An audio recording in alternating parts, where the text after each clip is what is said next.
Hi, I'm Sade. Welcome to Coffee Bookshelves. Today we are doing a throwback to two of my favourite romance novels.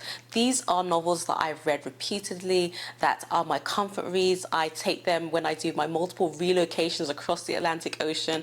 I recommend them to any friends who like romance novels. They are the first two books in Sonali Dev's Bollywood series, A Bollywood Affair and The Bollywood Bride.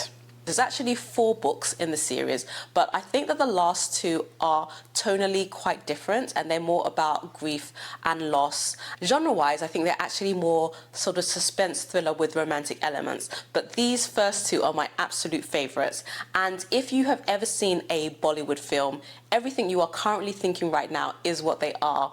Big emotions, big characters, big families, big events, big melodrama. It's like go big or go home is definitely the vibe. Let's start with A Bollywood Affair. A Bollywood Affair is Sonali Dev's debut novel. It came out in 2014. The female lead is Millie Rathod. She is an orphan, of course. She is raised by her grandmother in a small village. They're quite poor, and the sort of plan for her life is that she will marry a local boy and become a housewife. Accordingly, at age 4, she is married off to the 12-year-old grandson of a well-to-do neighbour. As the book goes on, you see that these kind of customs are very much dying out, and it is just particular parts of the country that still practice things like this, but it is legally binding. The neighbours, they move away, and 20 years pass, and Millie is now 24. She has not seen her husband in 2 decades, but she is waiting for him to return and claim her. I'm going to read just the opening paragraph of the book. All Millie had ever wanted was to be a good wife, a domestic goddess / world's wife #1 type good wife, the kind of wife her husband pined for all day, the kind of wife he rushed home to every night because she'd make them a home so beautiful, even those TV serial homes would seem like plastic replicas. A home filled with love and laughter and the aroma of perfectly spiced food, which she would serve out of spotless stainless steel vessels, dressed in simple yet elegant clothes while making funny yet smart conversation. Because when she put her mind to it, she really could dress all tip-top. As for her smart opinions, well, she did know when to express them, no matter what her grandmother said. So, Millie wants very much to center her life around marriage and love and the home, and she is just waiting for her husband to come back and claim her. But while she's waiting, she's staying busy. She works at the National Women's Centre in Jaipur, and when we meet her, she's actually applying for a visa to travel to the US to study sociology and women's studies, which she thinks is going to make her sort of a more refined, more modern wife for her absent husband. We see her travel to the US. She becomes a struggling student. She works hard, but her life is kind of in limbo while she's waiting for this man to show up and, for their lives together to begin. And she sort of feels abandoned by him, but she's committed to waiting for him because she feels like a vow is a vow and that they are sort of legally, contractually and morally married. The male lead of the book is Samir Rathod. He is a former model, has superstar looks. He's a highly successful Bollywood director, and he's got a string of exes, and his love life is constantly in the tabloid headlines. There are 2 focal points to his life: his older brother and his stepmother. Samir is a product of an affair. He has a different mother to his older brother, but that's very much incidental to their relationship. They are a really tight duo. Samir worships the ground that his older brother walks on, and his brother would die for him. They've got a really good bond. His stepmother, loves him as much as she loves her own sort of blood child, and she basically adores her 2 boys, loves them unconditionally with the strength of sort of 10,000 suns. They're a really tight family unit. There are a series of incidents that happen that form the catalyst for this story. Samir's older brother is Virat, and he gets into an almost fatal accident. He has a pregnant girlfriend, and they are very eager to get married before their child is born. But Virat has a secret, the fact that he was married age 12 to a girl in his grandfather's village. So he needs to find this girl and get her to agree to annul the marriage before he can marry his pregnant girlfriend. To complicate things further, this wife has now started to send him legal notices reminding him of their marriage. To complicate it further, he's now in a hospital bed, unable to do anything while the clock ticks down on his child's arrival. So Samir, being the loyal and loving brother that he is, says, "Don't worry, I will sort this out for you. I will put my career on hold. I'll travel to the US. I'll find this girl and get her to, quietly sign these annulment papers so that you can marry the woman that you love before your child is born." So Samir does fly to the US. He has the cutest meet cute with Millie, which involves a bike and a brief hospital stay.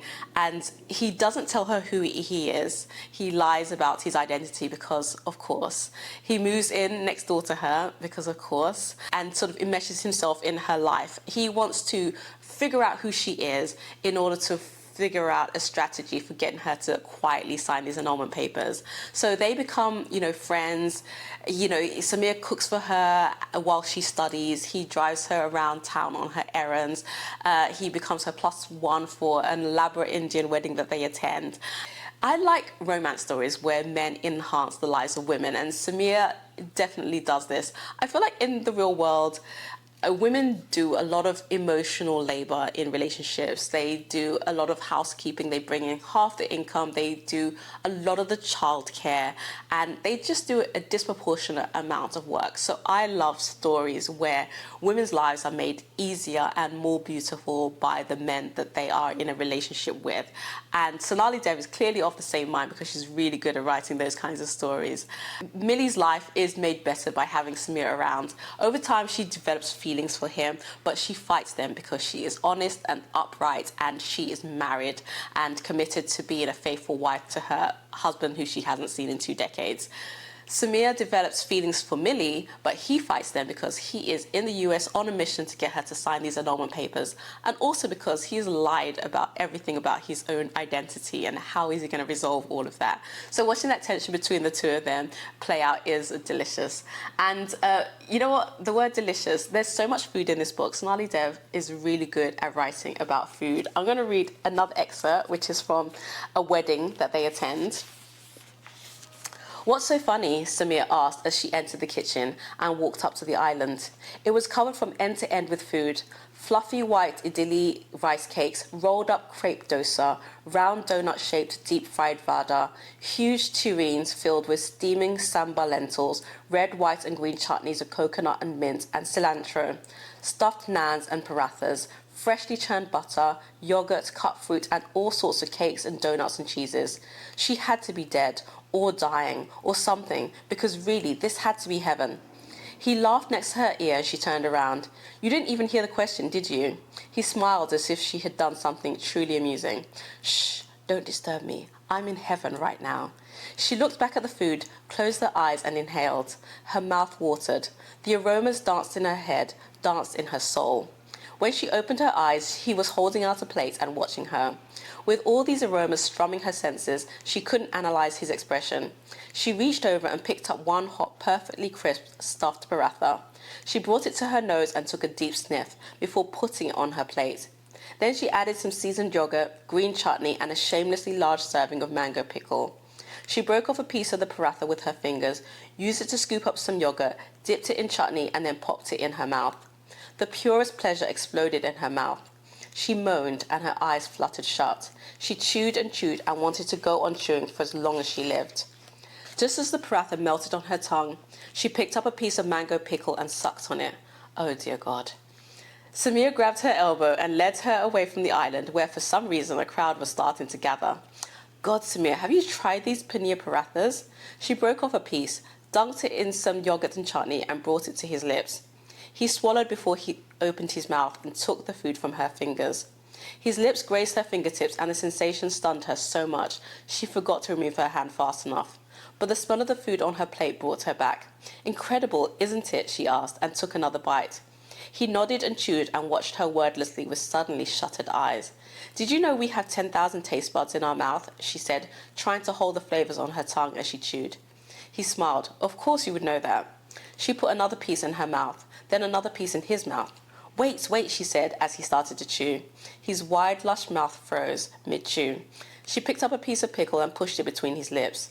His honey brown eyes melted to that smoky amber. See, she said, popping more food in her own mouth. I told you, you're in heaven, aren't you? That is foreplay, friends. So much good food. It's so good. It's so good. Okay, the second book, The Bollywood Bride, came out a year later in 2015. The lead female character is Rhea Parker, and she is an orphan. Of course, because you can never have too many orphans. You know what? Sonali, Dev and I are really good at killing off parents. More power to us. So she lives in Mumbai. She's a hugely famous Bollywood actress. She's even worked with director Samir Rathod, who you should recall from this book. She's nicknamed the Ice Princess because she's beautiful and poised, but hard, cold, and unbreachable. She's scandal-free until one impulsive action puts all of that in jeopardy. So she runs away from the sort of brewing media storm by going to Chicago to stay with her aunt because her cousin's going to get married. So this is an aunt who's very much like a mother to her. She spent many of her summers as a child at this house when she was at boarding school. But she's not in a great mental space, especially with the threat of this media scandal that could break any day. But she's surrounded by friends and family. She's eating good home-cooked food. She's got the distraction of the wedding plans, and she's allowed, she's in a space where she can be herself. She doesn't have to be the ice princess. However, downside is that also living in this house is her first and only love, Vikram Jathar. So Vikram is the son of close family friends, and they, again, spent many summers together in their childhood. And he met Rhea when she was age 8 and was actually selectively mute at that point because of a big sort of family trauma that had happened. And he was the one who was able to bring her back out of herself and get her to re-engage with the world. So they've been friends. They were close friends as children, and then developed a romantic relationship as teens, and became inseparable right up until just before university, when Rhea abruptly dumped him and accepted an offer to star in a Bollywood film. And now Vikram refused to accept that they were going to be separated, and he fought it, and the fallout was epic. It broke his heart, it broke his world. He nearly lost his life. So this is 10 years later that they're now meeting in Chicago, and he hates her. He thinks that she sold her soul for stardom. He has a new girlfriend. He has a highly successful career. He wants nothing to do with her, and she feels immense guilt for the things that she did. The only thing that would be worse than the amount that he hates her is if he ever found out the real reasons why she did those things. Dun, dun, dun.